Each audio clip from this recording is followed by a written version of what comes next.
ก็เอาลูกเอาเท้านี่แหละเอาลูกเป็นคำที่สอง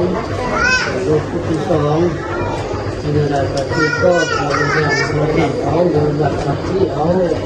อยู่ร่วมมันเกินไปดีพ่อแม่พี่น้องก็ไปบนจิบูสุกลมือดีใหญ่ไปเลยบางวันที่พาพ่อแม่พี่น้องมาเบิ่งวิถีชีวิตสาวลาวสาวพุทธชาวเชียงยาบุรีลาวโดยเฉพาะแล้วก็แม่นหมู่บ้านนาตักหมู่บ้านของใหญ่วิไลบางวันเองอันนี้เพิ่นแม่นพิธีเพิ่นสิจัดการวัดหรือว่าโหดเนาะโหดมอมเป็นทูปเนาะแล้วขั้นตอนแรกๆเนาะที่ว่าเพิ่นสิกะเกี่ยมสีเฮ็ดงานโหดงานวัดเพิ่นจะมีอยู่ว่าทางพ่อแม่ผู้ที่ว่าเจ้าศรัทธาหรือว่าเจ้าพามเจ้าศรัทธาที่เพิ่นอยากยกเอาครูบาหรือว่าม่อมมาหดเป็นทูปท่านแล้วเพิ่นก็จะมีการข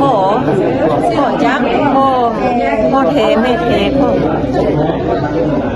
ม่อมหรือว่าบาท่านเอาเป็นอย่างไรนั้นกันดำให้เพิ่นไปส่งกันได้เลยคนเดินเข้าอยู่ในตะโกนตัวแม่ไอ้น้องมาละพวกมันหน่อยแล้วอันนี้มีที่กันก่อนเวลาท่านแลที่เป็นนี้ก็ว่าวันดูกันแล้วกองแทนกองแทนเจอแล้วก็เอาลูกเอาเท้านี่แหละเอาลูกเป็นคำที่สองลูกที่สองที่นี่แหละก็คือก็เราเรียนเอาเงินหลักที่เอาอยู่ร่วมมันเกินที่ดูในวัดวาจักรนี้มันดูวัดวาจักรก็ทำเนี่ยไปเราเป็นนักบุญบุญอย่างนี้เราเป็นบุญบุญเราดูลูกให้บ้านเราให้ดีสักการะเข้าสู่วัดเรานี่แหละท่านเอาเสื้อผ้าความทุ่งเชียงมาสมบัติมาพ่อเป็นลูกเป็นเต้าที่สองพ่อแล้วพ่อแม่นั้นเอาสิกรรมให้แก่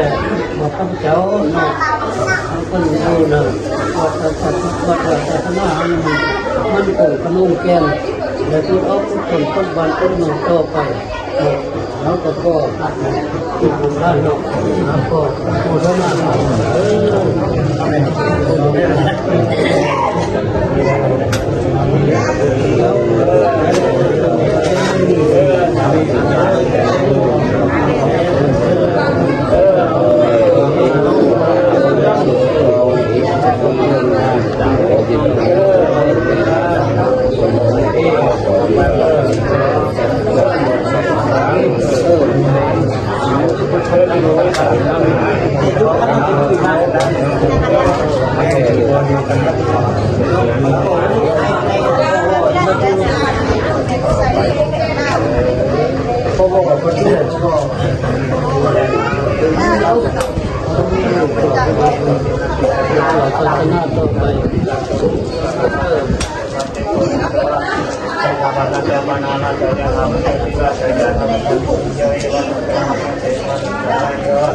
สุขีนิคายโกภวะรัตนาทานันติสังวรปัจจัยปุถจักตารโนะ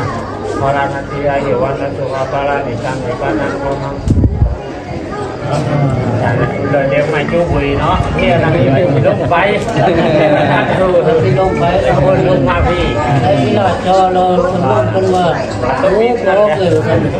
คนจอคนเดียวเดี๋ยวดีกันไปคนไปเจ็บแล้วกัดกันเลยถึงต้นหัวผมดีเวลาลองแล้ว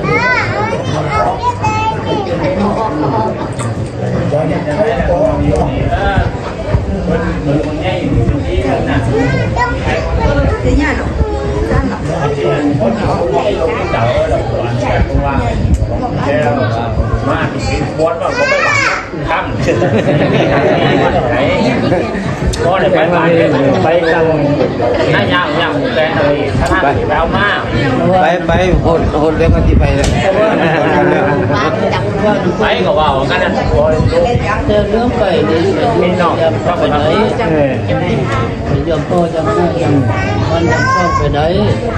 อยู่ไปยังไปแล้วไปย่างบ้านน้ำผมบอกไปเลย ไปยังไปแล้วไปย่างบ้านน้ำผมบอกไปเลยบอกไปเลย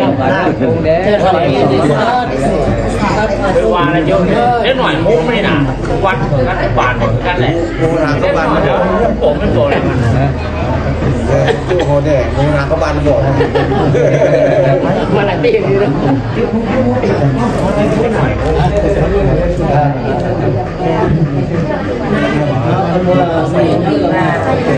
ซับซ้อนอะไรกันไปคนไทยจะบางที่ไปเลยบานเป็นเหล็กเอาได้ละ ตอนไหนโอ้ยลาวแ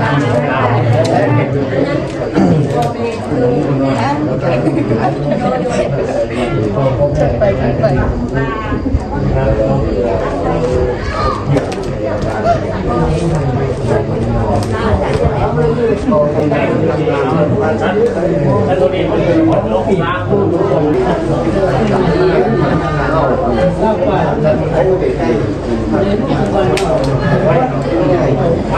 ก็หน่อยแล้วใช้พงชาติใช้เหมือนรถวนเลยรู้ไปหันเสื้อโจ้สีเอวอ่ะรถแยกกันแล้วต้องกินกัน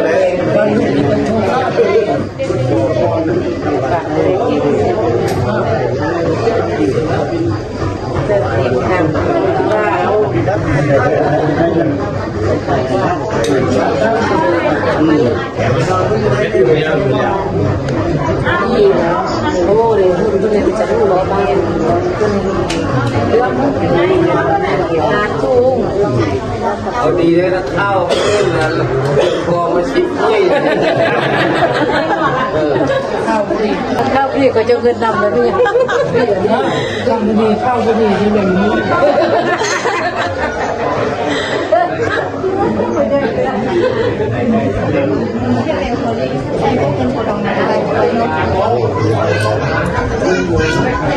ลูกกันนะถ้าอย่างลูกกัน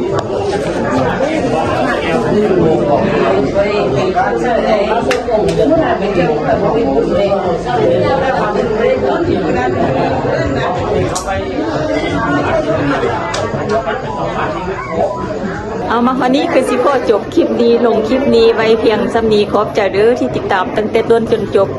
พอกันมานะคลิปหน้าสำหรับคลิปนี้ขอกล่าวคำว่าสบายดีบ๊ายบาย